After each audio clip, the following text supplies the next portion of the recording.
Welcome to The Explainer. Today, we're tackling a genuinely fascinating topic, the actual mechanics and structure of heaven. It's widely recognized as the ultimate destination in Christian theology, the grand finale of the human experience, really, but it's kind of crazy how rarely we talk about what there actually is. We tend to spend all of our energy focusing on how to get there, rather than exploring the geography, the daily reality, and the architectural mechanics of the place itself. So today, we're diving straight into the text to see what's actually under the hood. So what is heaven actually like? Well, I want you to go ahead and just forget the cultural myths for a second. Seriously, erase that classic image of people floating around on puffy white clouds, playing golden harps in some endless, quiet, ethereal slumber. Because the theological sources we're looking at today paint a profoundly different picture. Instead of this disembodied, sleepy dimension, the texts actually describe a bustling, highly active, tangible, and deeply physical reality. Okay, let's dive into this. Here are our blueprints for today. We're going to synthesize the theological data from researchers Randy Alcorn and Matt Pearson into 5 main sections. Number 1, a real evolving place. Number 2, who is in heaven? Number 3, new bodies and no pain. Number 4, work, rest, and rewards. And finally, number 5, the final new earth. All right, jumping right into section 1, a real evolving place. The foundational premise of our sources, and this is absolutely crucial to understand, is that heaven isn't just a vague, ethereal state of mind. It's an actual physical location with a real history. And maybe most surprisingly, it is not static. Theological author Randy Alcorn points out that heaven actually undergoes distinct phases. First, there was the priests in heaven, before any spiritual rebellion. Then you have the Old Testament paradise, sometimes referred to as Abraham's bosom. Third is the current post-resurrection heaven, and that's where believers go right now when they pass away. Fourth, there will be a future millennial kingdom lasting 1,000 years. And finally, phase 5, the ultimate culmination, the New Jerusalem. This flow brilliantly proves that heaven is a dynamic, progressing reality, rather than just some frozen, unchanging dimension. Now, what's really interesting about this slide is how it contrasts our everyday understanding of heaven with the ultimate biblical endgame. Right now, when people talk about heaven, they're usually talking about the present heaven, the temporary, current dwelling place of God and departed believers. But the sources indicate this isn't the final stop. No, the ultimate destination is the future new earth. This is described as a total physical restoration of the universe as we know it, taking place after a final judgment. Basically, it's the earth we know, but completely remade and restored. Moving on to section 2, who is in heaven? I want you to picture a deeply populated, incredibly diverse, and structured society. When you think of a physical, evolving city, you inevitably have to ask who actually lives there. Take a look at this number, 16,232. To put that into perspective, according to researcher Matt Pearson, there are currently 16,232 known, distinct pupil groups on our planet right now. And the theological texts are explicitly clear on this point. Every single one of those tribes, languages, and nations will be represented in heaven. It's described as a place of ultimate diversity, a massive metropolitan hub where believers from all across human history are gathered together alongside myriads of angels, which the text describe as being as numerous as the sand on a beach. And this brilliantly illustrates the absolute center of it all.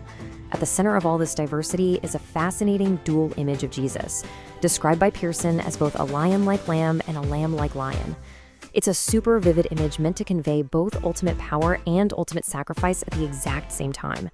This majestic central figure anchors the awe-inspiring visual scale of the millions of inhabitants who are gathered there.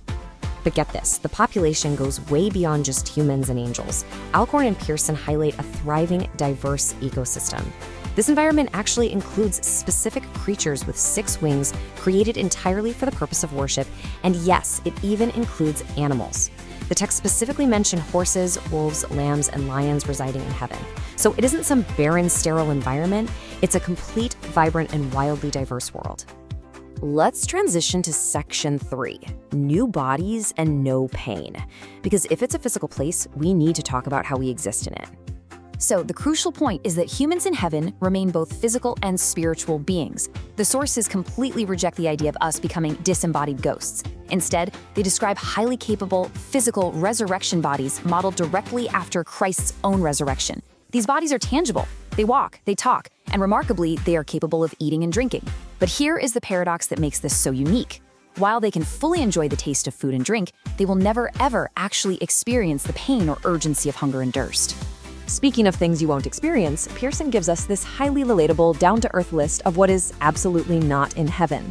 Say goodbye to cancer, tears, and grief, of course. But also, say goodbye to traffic, alarm systems, mosquito bites, taxes, presidential elections, even dog bites.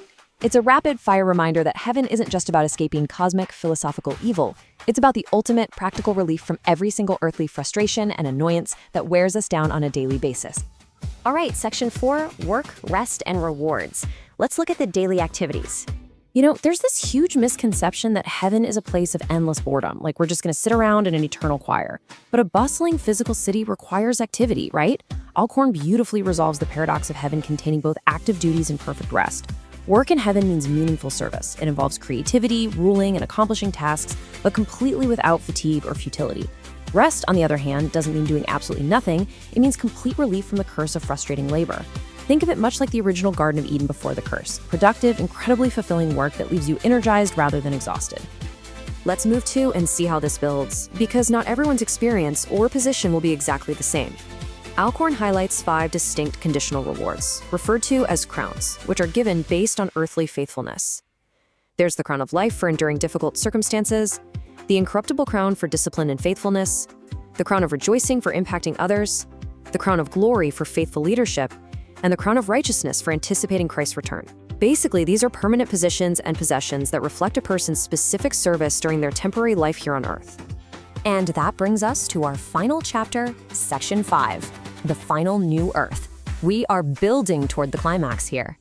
This is the ultimate climax of Christian theology, the descent of the New Jerusalem onto the new earth.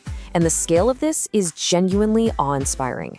It's described as a massive architectural cube, measuring 1,500 miles in every single direction, wide, long, and high. To put that into perspective by our modern architectural standards, a city 1,500 miles high would be roughly 780,000 stories tall. I mean, that's an architectural scale that literally defies human imagination. And the texts are super specific about its features. It is a spectacular physical city. It features streets of gold, crystal clear water, fruit-bearing trees, and massive gates that never close, allowing for constant travel in and out of the city. Now, Alcorn makes a point to note that the texts specifically call these dimensions man's measurements. So the theological position here is that this isn't just spiritual poetry or a grand metaphor. It is meant to be understood as a literal, bustling metropolis where resurrected humans will live, work, and explore forever. So what does this all mean for us? As we wrap up this explainer, I want to leave you with a final thought to ponder. If eternity isn't just some sleepy existence floating on a cloud, but is actually a bustling, physical city filled with active service, infinite discovery, and diverse people from all over human history, how does that change the way you view your life, your work, and your relationships right now? Thank you so much for joining me today and learning with me. I hope this structured look at the sources has left you fascinated and eager to explore these concepts even further.